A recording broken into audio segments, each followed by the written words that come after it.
नमस्कार दोस्तों, good morning. स्वागत है आप सभी का जीके स्टडी बाय दीपक सर चैनल पे। कैसे हैं दोस्तों आप सभी? आई होप कि आप सभी स्वस्थ होंगे, मस्त होंगे और आपकी पढ़ाई कंटिन्यूसली चल रही होगी। दोस्तों आप सभी को पता है कि मध्य प्रदेश पटवारी परीक्षा 2017 के प्रीवियस ईयर के जो क्वेश्चन पेपर हैं उसकी हम सीरीज चला रहे हैं और उसमें लगभग 2-4 ही सीरीज बची होंगी दोस्तों। 2-4 ही क्वेश्चन पेपर बचे होंगे, बाकी ये फिर सीरीज कंप्लीट हो जाएगी। तो दोस्तों जीके के जो भी 20 क्वेश्चन पूछे गए थे वो हम लोग यहाँ पे हल करते हैं दोस्तों। तो आपने आई होप की सारी लेक्चर सीरीज जो भी है वो देखे होंगे, और नहीं देखा है दोस्तों तो प्लीज़ सभी लोग जाएँ और ये प्ले लिस्ट पर पड़ी हुई हैं सारी चीज़ें, आप वहाँ से जाके इनको वॉच कर सकते हैं। तो उसी कड़ी पे दोस्तों मध्य प्रदेश पटवारी परीक्षा 2017 27 दिसंबर 2017 की फर्स्ट शिफ्ट है दोस्तों। यहाँ पे फर्स्ट शिफ्ट के हम क्वेश्चन के जो भी आंसर हैं वो हम यहाँ पे देखेंगे और सॉल्यूशन करेंगे। दोस्तों आप सभी से निवेदन है कि अगर जो भी इस चैनल पर नया है प्लीज़ चैनल को सब्सक्राइब कर ले और वीडियो को लाइक करना बिल्कुल नहीं भूलेगा दोस्तों।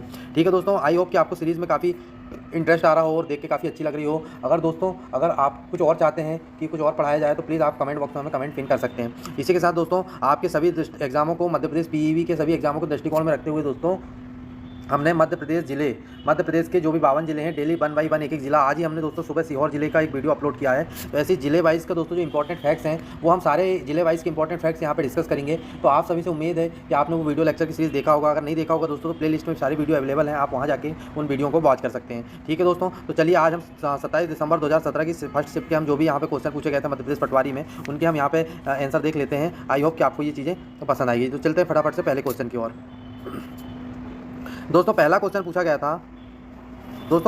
पूछा गया था मध्य प्रदेश इको पर्यटन विकास बोर्ड का गठन कब हुआ था। तो दोस्तों Madhya Pradesh eco tourism development board Madhya Pradesh सरकार द्वारा वन विभाग का एक स्वायत्त संगठन है दोस्तों ये। और इसकी अगर स्थापना की बात करें तो ये कब की गई थी, या फिर इसका जो गठन है वो कब किया गया था, तो वो किया गया था दोस्तों जुलाई 2005 में। यानी कि सी ऑप्शन इस क्वेश्चन का बिल्कुल राइट आंसर हो जाएगा दोस्तों। जुलाई 2005 में इस बोर्ड का गठन किया गया था। ठीक है दोस्तों, आई होप कि आपको क्वेश्चन समझ में आया होगा। चलते हैं दूसरे क्वेश्चन की ओर। दोस्तों दूसरा क्वेश्चन है इंदिरा गांधी राष्ट्रीय जनजाति विश्वविद्यालय कहाँ स्थित है। तो दोस्तों इंदिरा गांधी राष्ट्रीय जनजाति विश्वविद्यालय कहाँ स्थित है, तो दोस्तों ये स्थित है अमरकंटक यानी कि डी ऑप्शन इस क्वेश्चन का बिल्कुल राइट आंसर हो जाएगा। अमरकंटक यानी कि कहाँ पे दोस्तों, अमरकंटक आता है अनूपपुर जिले में, जहाँ से नर्मदा नदी का उद्गम हुआ है। ठीक है दोस्तों, इंदिरा गांधी राष्ट्रीय जनजाति विश्वविद्यालय को अमरकंटक अनूपपुर जिले मध्य प्रदेश में स्थापित किया गया है। इसे भारत सरकार द्वारा इंदिरा गांधी राष्ट्रीय जनजाति विश्वविद्यालय अधिनियम 2007 के अंतर्गत बनाया गया दोस्तों। किसके अंतर्गत? राष्ट्रीय जनजाति विश्वविद्यालय अधिनियम 2007 के अंतर्गत बनाया गया। आई होप कि आपको क्वेश्चन समझ में आया होगा। चलते हैं तीसरे क्वेश्चन की ओर दोस्तों तीसरा क्वेश्चन पूछा गया था भारतीय वन्यजीव संस्थान कहाँ स्थित है। तो दोस्तों भारतीय वन्यजीव संस्थान कहाँ स्थित है, तो ये स्थित है दोस्तों देहरादून में। आप सभी को पता होगा कि देहरादून में भारतीय वन संस्थान का मुख्य कार्यालय स्थित है। दोस्तों देहरादून कहाँ है, तो देहरादून कहाँ है दोस्तों आप सभी मुझे बताइए। तो ये है उत्तराखंड में, उत्तराखंड राज्य में देहरादून है। ठीक है दोस्तों, उत्तराखंड में देहरादून स्थित है। दोस्तों भारतीय वन्यजीव संस्थान 1982 में स्थापित एक अंतर्राष्ट्रीय ख्याति प्राप्त भारतीय संस्थान है जिसका मुख्यालय देहरादून उत्तराखंड में है। यह संस्थान दोस्तों प्रशिक्षण कार्यक्रम, अकादमिक कार्यक्रम के अलावा वन्य जीव अनुसंधान एवं प्रबंधन में सलाहकारिता प्रदान करता है। भारत के वन्य जीव संस्थान भारत सरकार के पर्यटन, पर्यावरण और वन और जलवायु परिवर्तन मंत्रालय के तहत एक स्वायत्त संस्थान है दोस्तों ये। ठीक है दोस्तों, आई होप के क्वेश्चन आपको समझ में आया होगा। इसी के साथ दोस्तों हम लोग चल रहे हैं नेक्स्ट क्वेश्चन की ओर। दोस्तों नेक्स्ट क्वेश्चन पूछा गया था महान हिंदी लेखक का पूर्ण नाम क्या है जिनका कल्पित नाम अज्ञेय है।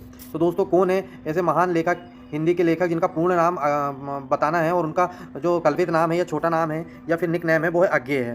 तो दोस्तों कौन है ऐसे, तो वो है दोस्तों सच्चिदानंद हीरानंद बादशायन। सच्चिदानंद हीरानंद बादशायन यानी कि डी ऑप्शन इस क्वेश्चन का बिल्कुल राइट आंसर हो जाएगा दोस्तों। सच्चिदानंद हीरानंद बादशायन अज्ञेय को कवि, शैलीकार, कथा साहित्य को एक महत्वपूर्ण मोड़ देने वाले कथाकार, ललित निबंधकार, संपादक और अध्यापक के रूप में जाना जाता है। अज्ञेय को भारत में भारतीय पुरस्कार, अंतर्राष्ट्रीय गोल्डन रीत पुरस्कार आदि के अतिरिक्त साहित्य अकादमी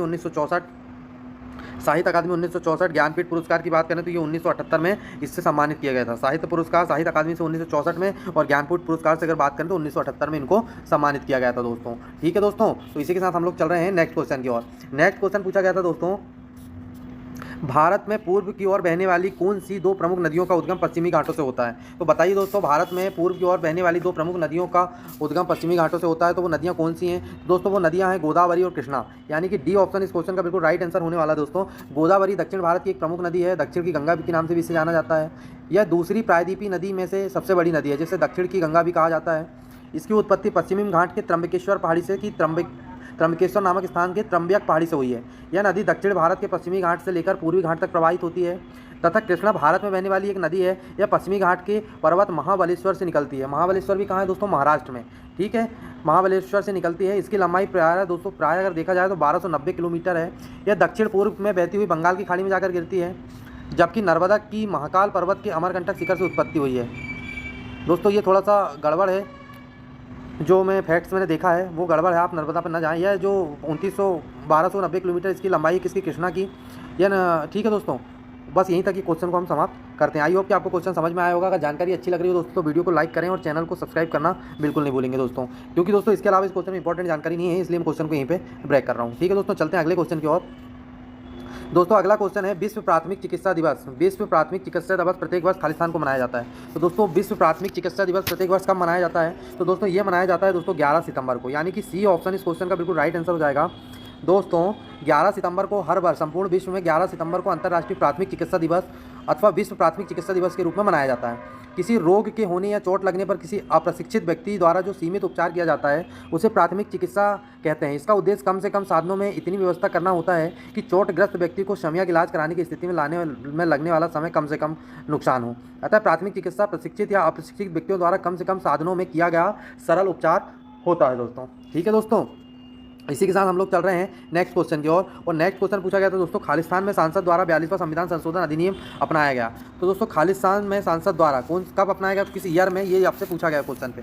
तो दोस्तों कब अपनाया गया? तो दोस्तों भारतीय संविधान का 42वां संविधान संशोधन कब अपनाया गया? तो ये अपनाया गया था 1976 में, यानी कि सी ऑप्शन इस क्वेश्चन का बिल्कुल राइट आंसर हो जाएगा।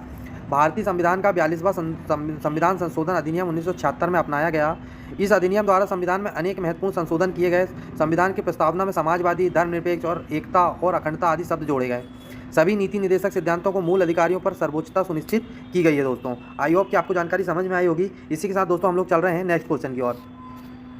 दोस्तों नेक्स्ट क्वेश्चन पूछा गया था अक्टूबर 2017 में फीफा सूची में फुटबॉल, अक्टूबर 2017 में फीफा सूची में फुटबॉल में भारत का क्या स्थान रहा? तो दोस्तों अक्टूबर 2017 में फीफा सूची में पुरुष फुटबॉल में भारत का क्या स्थान रहा? तो भारत का दोस्तों 105वें स्थान पर रहा, यानी कि ये ऑप्शन इसका बिल्कुल राइट आंसर हो जाएगा। दोस्तों भारतीय फुटबॉल टीम अक्टूबर 2017 में जारी पुरुष सूची में फीफा रैंकिंग में 105वें स्थान पर बरकरार है। फीफा रैंकिंग में 2 स्थान ऊपर उठते हुए भारतीय फुटबॉल टीम 105वें स्थान पर पहुँच गई। इस सूची में पेरू और स्पेन की टीमें शीर्ष 10 में शामिल हुई। भारत FFC एशिया कप 2019 के अपने चौथे क्वालीफायर मैच में मकाऊ को हराया था दोस्तों। किसको? मकाऊ को हरा के इन्हें 105वें स्थान पर पहुंचे हैं। ठीक है दोस्तों, इसी के साथ हम लोग चल रहे हैं नेक्स्ट क्वेश्चन की ओर। और नेक्स्ट क्वेश्चन पूछा गया था दोस्तों आपसे निम्नलिखित में से भारत का सबसे पुराना फुटबॉल क्लब कौन सा है जो अभी भी खेल रहा है? दोस्तों आप देख सकते हैं कि मध्य प्रदेश पटवारी परीक्षा 2017 में किस किस लेवल के क्वेश्चन पूछे गए हैं। खेल, खिलाड़ियों, फीफा का वर्ल्ड कप, इनसे काफ़ी क्वेश्चन करंट अफेयर के हमको देखने को मिल रहे हैं दोस्तों। तो आप सभी से मेरा निवेदन है कि तैयारी भी उसी लेवल की करें दोस्तों, और एक्स्ट्रा फैक्ट जानने की हमेशा कोशिश करें। ठीक है दोस्तों, जो डीपली फैक्ट्स हैं गहराई के, उनको जरूर देखें सभी लोग। ठीक है दोस्तों, आई होप कि आपको ये जानकारी समझ में आई होगी दोस्तों। तो कौन है दोस्तों अभी भी खेल रहा है ऐसा सबसे पुराना क्रिकेट कप कौन सा है दोस्तों? तो आप मुझे बताइए कौन सा है। तो वो है दोस्तों मोहम्मद बगान एथलेटिक क्लब, यानी कि ये ऑप्शन इस क्वेश्चन का बिल्कुल राइट आंसर हो जाएगा। मोहम्मद बगान एथलेटिक क्लब ये सबसे पुराना क्लब है जो अभी भी खेल रहा है दोस्तों। अगर ये क्लब की स्थापना की बात करें तो ये कब हुआ था? तो ये हुआ था 15 अगस्त 1889 में इसे स्थापित किया गया था। इसे भारत का राष्ट्रीय क्लब कहा जाता है और इसे एशिया के सबसे पुराने फुटबॉल क्लब होने का गौरव भी प्राप्त है दोस्तों। ठीक है दोस्तों, आई होप कि आपको जानकारी समझ में आई होगी। चलते हैं अगले क्वेश्चन की ओर। दोस्तों अगला क्वेश्चन है निम्नलिखित में से कौन सा नेता भ्रष्टाचार के विरुद्ध भारत आंदोलन में सबसे प्रमुख था, यानी कि इंडिया अगेंस्ट करप्शन। भ्रष्टाचार के खिलाफ कौन सा ऐसे नेता थे जो सबसे प्रमुख थे? तो कौन थे दोस्तों आप सभी मुझे बताइए। तो वो थे दोस्तों अन्ना हजारे जी। इन्होंने दोस्तों लोकपाल बिल के लिए काफ़ी लड़ाई लड़ी, काफ़ी अनशन किए, आप सभी जानते हैं इनके बारे में। तो दोस्तों मैं इनके बारे में थोड़ी सी जानकारी आपको दे देता हूँ। दोस्तों इंडिया अगेंस्ट करप्शन यानी कि भ्रष्टाचार के विरुद्ध भारत का पहला राष्ट्रव्यापी जन आंदोलन, जिनके द्वारा देश में भ्रष्टाचार के विरुद्ध कठोर कानून बनाने की मांग की जा रही है। कई जाने माने सामाजिक कार्यकर्ता जैसे अन्ना हजारे, अरविंद केजरीवाल, मेधा पाटेकर, किरण बेदी इत्यादि इस आंदोलन का नेतृत्व कर रहे हैं। किशन बाबू राव हजारे एक भारतीय समाज सेवी हैं, उन्हें अन्ना हजारे के नाम से जानते हैं। सन 1992 में भारत सरकार द्वारा इन्हें पद्म भूषण से सम्मानित किया गया था। किसको दोस्तों? अन्ना हजारे जी को पद्म भूषण से सम्मानित किया गया था। कब? तो ये किया गया था 1992 में। ठीक है दोस्तों, इसी के साथ हम लोग चल रहे हैं नेक्स्ट क्वेश्चन की ओर। दोस्तों नेक्स्ट क्वेश्चन पूछा गया था निम्नलिखित भारतीय राज्यों में से कौन सा राज्य क्षेत्रफल के संदर्भ में सबसे बड़ा है? तो क्षेत्रफल के संबंध में सबसे बड़ा राज्य कौन सा है दोस्तों भारतीय राज्यों में? तो क्षेत्रफल के संबंध में सबसे बड़ा राज्य जो हो जाएगा वो हो जाएगा राजस्थान, यानी कि सी ऑप्शन इस क्वेश्चन का बिल्कुल राइट आंसर हो जाएगा। दोस्तों राजस्थान भारत गणराज्य का क्षेत्रफल के आधार पर सबसे बड़ा राज्य है। इसके पश्चिम में पाकिस्तान, दक्षिण पश्चिम में गुजरात, दक्षिण पूर्व में मध्य प्रदेश, उत्तर में पंजाब, उत्तर पूर्व में उत्तर प्रदेश और हरियाणा है। राज्य का क्षेत्रफल की अगर बात करें तो दोस्तों 3,42,239 वर्ग किलोमीटर है, जबकि दूसरे स्थान पर मध्य प्रदेश, तीसरे स्थान पर महाराष्ट्र और चौथे स्थान पर अगर बात करें तो वो यूपी है दोस्तों। आई होप कि आपको क्वेश्चन समझ में आया होगा। इसी के साथ दोस्तों हम लोग बढ़ रहे हैं आज के अगले क्वेश्चन की ओर। दोस्तों अगला क्वेश्चन पूछा गया था, सितंबर 2017 में भारत के रेल मंत्री के रूप में किसने शपथ ग्रहण किया था। यानी कि दोस्तों सितंबर 2017 में रेल मंत्री के रूप में किसने शपथ ग्रहण किया था, ये आपसे क्वेश्चन पूछा गया था। तो दोस्तों आप सभी को पता है वो थे पीयूष गोयल साहब। यानी कि बी ऑप्शन इस क्वेश्चन का बिल्कुल राइट आंसर हो जाएगा दोस्तों। पीयूष गोयल भारत के वर्तमान रेल मंत्री और कोयला मंत्रालय भारत सरकार के पीयूष के प्रमुख मंत्री हैं। जबकि निर्मला सीतारमण भारत की जो है दोस्तों रक्षा मंत्री हैं, ठीक है, ये रक्षा मंत्री हैं भारत की, ठीक है। तथा सुरेश प्रभाकर ये प्रभु जो हैं दोस्तों ये कौन थे, राजनीतिक हैं, ये भारतीय राजनीतिक हैं।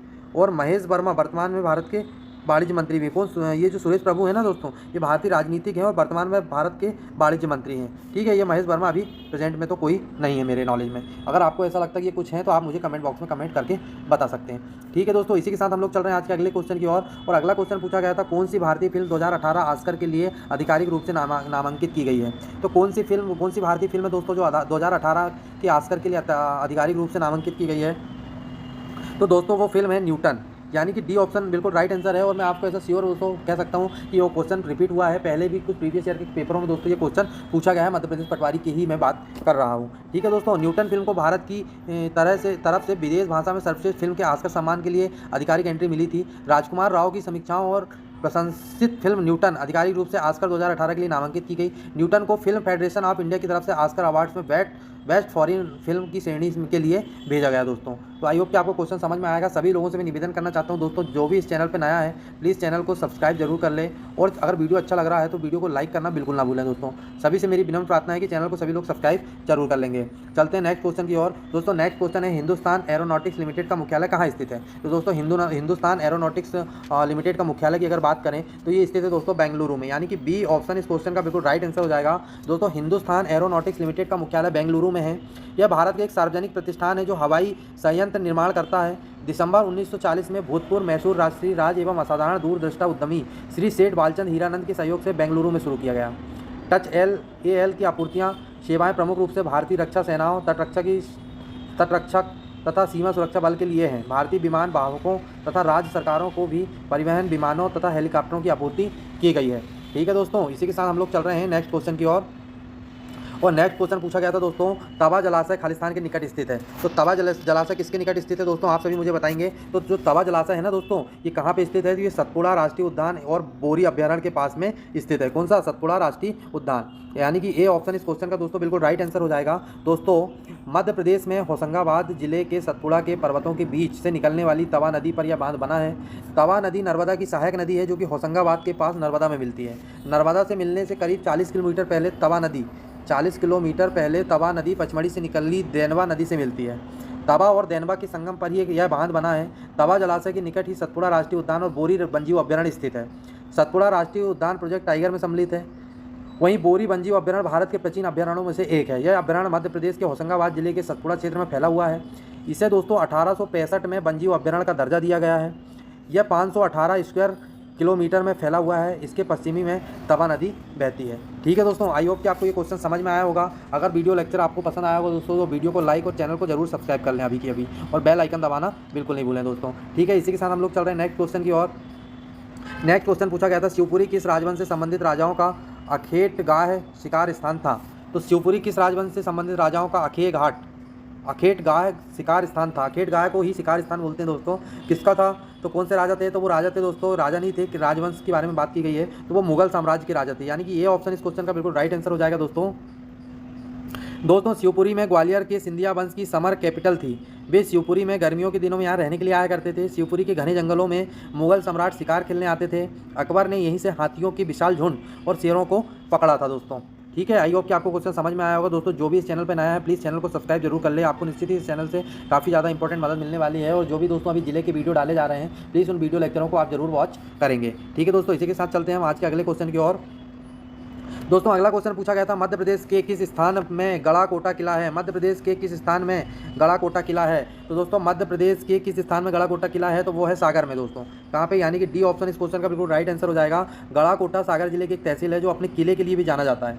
यह रहली विधानसभा का हिस्सा है। यहाँ प्रतिवर्ष होने वाले रहस मेला ग्राम्य जीवन में रुचि रखने वाले लोगों के आकर्षण का केंद्र रहता है। वर्तमान किला इसके अंदर एक बस्ती का निर्माण पेशवा के एक अधिकारी गोविंद राव पंडित ने कराया था दोस्तों। आई होप कि आपको ये जानकारी समझ में आई होगी दोस्तों। इसी के साथ हम लोग चल रहे हैं आज के अगले क्वेश्चन की ओर दोस्तों। ठीक है दोस्तों, तो आज का अगला क्वेश्चन क्या है देख लेते हैं। आज का अगला क्वेश्चन है दोस्तों, केन घड़ियाल अभ्यारण्य कहाँ स्थित है। तो दोस्तों आई होप मैं ऐसी उम्मीद कर सकता हूँ कि आप सभी को ये क्वेश्चन का आंसर पता होगा। नहीं पता होगा तो दोस्तों वो मैं आपको बता देता हूँ। तो केन घड़ियाल अभ्यारण्य की बात की जा रही है, कहाँ पे है दोस्तों। तो केन घड़ियाल अभ्यारण्य कहाँ है, तो ये है छतरपुर जिले में, यानी कि ए ऑप्शन इस क्वेश्चन का बिल्कुल राइट आंसर हो जाएगा। केन घड़ियाल अभ्यारण्य मध्य प्रदेश का एक महत्वपूर्ण अभ्यारण्य है, जिसे देश में तेजी से लुप्त हो रहे घड़ियालों की प्रजाति को बचाने के लिए स्थापित किया गया है। यह पन्ना शहर के पास स्थित है। यह अभ्यारण्य बेहद खूबसूरत है और यह चारों तरफ से जंगलों से घिरा हुआ है। अभ्यारण्य के बारे पर ही 45 किलोमीटर लंबी नदी केन है, जो हमेशा बहती रहती है। वास्तव में अभ्यारण्य दो नदियों खुखार और केन के मिलान का गवाह है।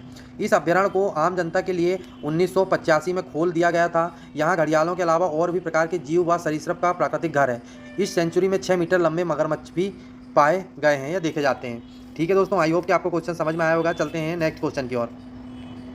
दोस्तों नेक्स्ट क्वेश्चन है, निम्नलिखित में से कौन सा किला हरदा जिले में स्थित है। तो हरदा जिले में कौन सा किला स्थित है दोस्तों, तो मकरई का किला, यानी कि ए ऑप्शन बिल्कुल राइट आंसर हो जाएगा। हरदा जिले में मकरई का किला स्थापित है दोस्तों। मकरई का जो किला है मध्य प्रदेश के हरदा जिले में स्थित है। मकड़ाई किला पहाड़ी पर बना हुआ है, जिसके तीनों तरफ स्यानी नदी बहती है। गोंड राजवंश के 6वें उत्तराधिकारी राजा मकरंद शाह ने 1657 ईस्वी में मकड़ाई को राजधानी बनाया था। महल के अधिकांश भाग का निर्माण लकड़ी से किया गया था, जिस कारण यह 11 फरवरी 1981 में हुए भीषण अग्निकांड से जलकर नष्ट हो गया। इस रियासत के भारत में संविलय होने तक अंतिम शासक टोडर शाह था, जो कि 1929 से 1948 तक राजा रहे थे। ठीक है दोस्तों, आई होप कि आपको क्वेश्चन समझ में आया होगा। इसी के साथ दोस्तों हम आज के आखिरी और अंतिम क्वेश्चन की ओर बढ़ रहे हैं, और आज का आखिरी और अंतिम क्वेश्चन आपके सामने है।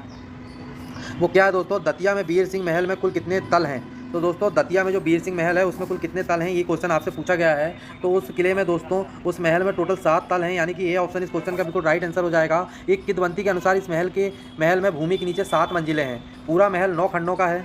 पूरा महल की बात करें तो ये 9 खंडों का है। 7 खंड भूमि के ऊपर हैं और 2 खंड भूमि के नीचे हैं।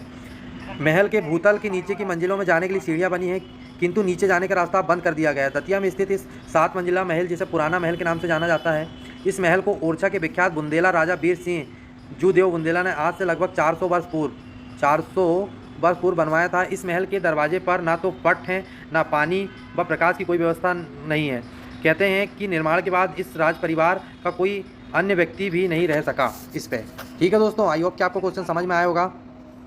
दोस्तों मैं आपको बता देना चाहता हूँ कि मध्य प्रदेश के पीवी की जो भी एग्जाम के दृष्टिकोण से हमने दोस्तों मध्य प्रदेश के जिलों की एक सीरीज़ चला रहे हैं, जो कि काफ़ी हेल्पफुल, काफ़ी इंपॉर्टेंट सीरीज़ है दोस्तों। आप सभी से मेरा निवेदन है कि उस सीरीज़ को आप सभी लोग जरूर वॉच करें। ठीक है दोस्तों, इसी के साथ जो भी चैनल पर नया है चैनल को सब्सक्राइब जरूर कर लें और वीडियो को लाइक करना बिल्कुल ना भूलें। ठीक है दोस्तों, इसी के साथ हम लोग मिलते हैं नेक्स्ट वीडियो में। तब तक के लिए दोस्तों बाय बाय।